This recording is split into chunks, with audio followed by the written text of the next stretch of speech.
In today's video, we're going to be checking out the impressive Romance Car Museum featuring original versions of the train, along with a mind-blowingly creative diorama recreating many recognizable locations along the Odakyu Odawara Line, before we then ride the train itself in the very end seats of the Panorama car aboard Odakyu's latest flagship train, the Graceful Super Express. We'll be enjoying mesmerizing views all the way back to the world's busiest station, Shinjuku, as we watch Tokyo unfold backwards through the huge panoramic windows. So, hopefully you guys enjoy this one. Let's get into it.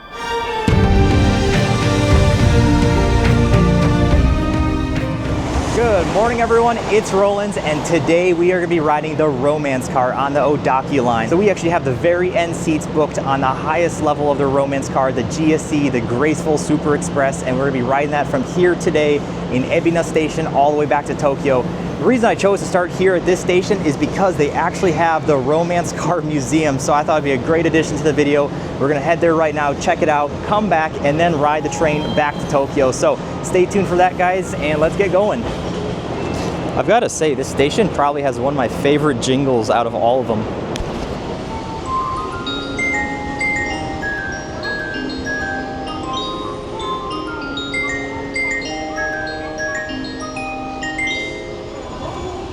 Alright, just walking through the station now. Let's always check it out, it's kind of fun. So back in the station, I actually noticed they have a Hakone soba shop over here. I noticed along the Odakyu line, they have quite a few of these. It's kind of neat. Like if you ever want Hakone soba but don't want to drive all the way to Hakone, you can probably find them along the Odakyu line, part of the way there. Also, while we're here, they have a whole gotcha section here for specifically the romance cars. But I mean, I guess there's a market for it because they got a whole bunch of these machines here. That's kind of funny. Here's some cool cutouts of the romance cars that they have. So they actually have different models of the romance car of different degrees. And then, of course, the GSE right here, this is the fanciest one that they have. So here we are in the train station. You can see the Romance Car Museum is actually right next to it, connected to the walkway itself, actually. You can go straight from the station to the museum, which is super cool. All right, and here we are in the museum. So I'm not actually even sure what the museum completely has. I saw the cover photo that you see on Google when you first look it up on Google Maps, but the rest of this is kind of new to me, so I guess we'll find out really what's in here. Just like the Railway Museum in Saitama, it's kind of cool. Looks like they have a history-based thing, kind of a timeline from oldest to newest. It's kind of a good way of doing it. This museum, I'm assuming, is a lot smaller than the Railway Museum, especially since it's just focused on the Odakyu line. And here we are in the gallery. This is kind of what I was expecting. This is what you see on Google when you search the museum up.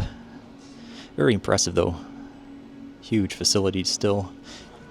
It's very cool. I always love when you can kind of go inside the train and take a look. And then down over here looks like the first introduction of the kind of the double-decker where the driver sits on top. That's actually very similar to what we'll be riding today. Of course, a lot newer. This must be one of the first editions of it. Super cool. This is kind of a little fun fact here. This is actually how the drivers get in. There's still a few of them, different style in operation, a different place. And there's videos of people, literally, they open the hatch, they climb up the ladder, and then they crawl right in. So it's kind of a funny way of drivers have to get in each day. Not the easiest way at all. This is the very front row here.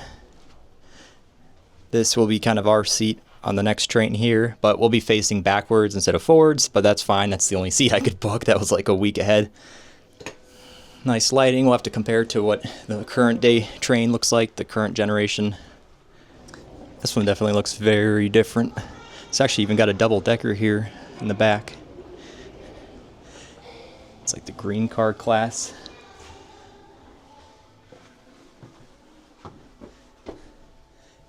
Honestly, I mean, this is kind of like the double-decker trains now on the Chuo line and even on other typical commuter trains around Tokyo.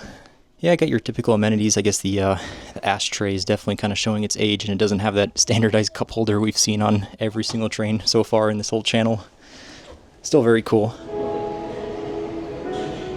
Wow, this is actually an absolutely beautiful display. Look at this. Oh, that's super cool. And they got model trains running around as well over here. Wow, they got the Enoshima Island modeled here too. That's super cool. What an awesome display.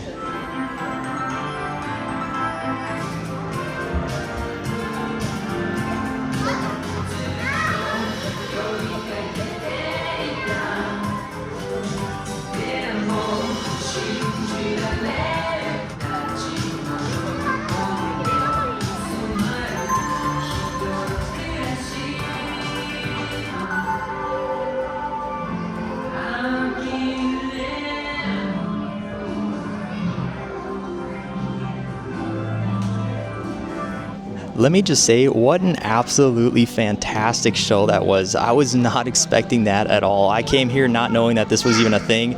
They really did a great job with all the projections and everything. I thought that was super cool. And I mean, this whole train set is actually crazy as well. Just the attention to detail that they have for every building here. All the individual lights and everything too. Very impressive. Yeah, this turned out way cooler than I was expecting. I don't know what to do with the video because that was like an 8-minute long presentation. Fantastic job, but super long. It's going to be kind of boring for you guys, so I'm going to have to cut only the good parts. But the whole 8 minutes was a blast. I mean, they were doing crazy projections. All the lights in the buildings were synced up, and they had a cool spotlight for the romance car. It was just kind of making its way through the city here, and it was kind of highlighting, you know, from night to day as it was crossing by. So I thought that was a super cool thing. All right, well, I guess we've seen this place, so let's keep moving on and see if there's anything else to the museum. Otherwise, we'll head back and actually get on the real romance car. So there was the museum, way better than I was expecting. I did not expect nearly as much, and it turned out to be crazy as always. So we got 30 minutes before the train. We got some time to kind of explore around the station. And right now I'm walking right next to it. Every station here in Japan, for the most part, usually has like a mall or a food court near it.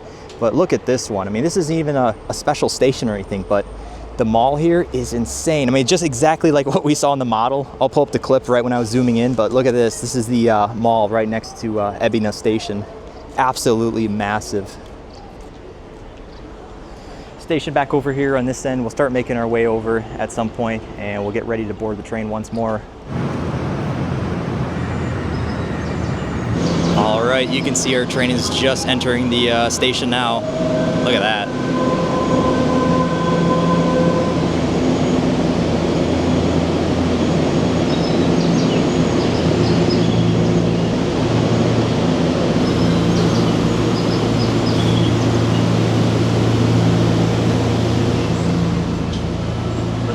That's pretty cool. This train actually has a vending machine on board here.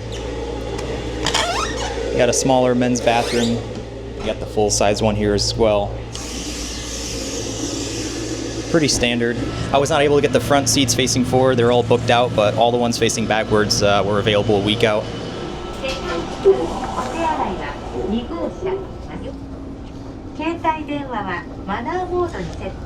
All right, and here we are. Our seats all the way up in the front. Looks like the train conductor still needs to actually climb to get inside. That's kind of funny. Just like we saw in the museum. He's got a little step thing here. Anyways, our seat's all the way up in the front, so let's go. Welcome aboard the Limited Express Romance Car, Hakone number 6 to Shinjuku. We will stop briefly at Machida before reaching the Shinjuku terminal. Please do not smoke in this train. 本日も小田急をご利用くださいましてありがとうございます。駅停車新宿行きです。この電車は百合ヶ丘から全車両運行新宿行きになります。Next stop is 小田急多摩線 Please transfer for Panoramic. 小田急長田駅です。網原線ご案内です。Next stop is 駅です。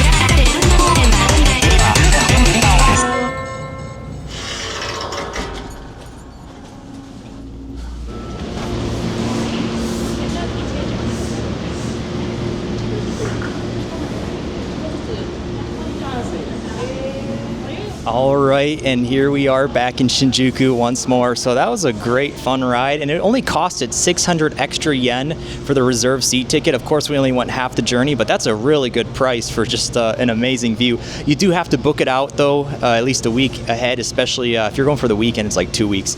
Also, this is a rear-facing thing, so you'll see in the video everything looks backwards. The front-facing seats, no chance. You gotta like book it the day of when it opens up a month ahead.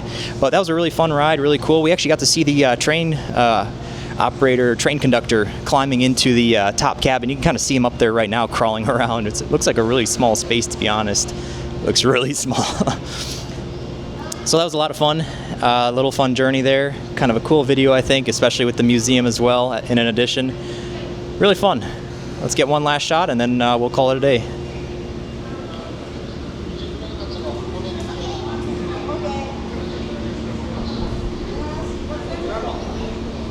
Yeah, that space up there looks super tight. He's like crawling in there. All right, guys, well, that's everything once again. So as always, like, comment, subscribe, and I'll see you guys in the next one. Appreciate it.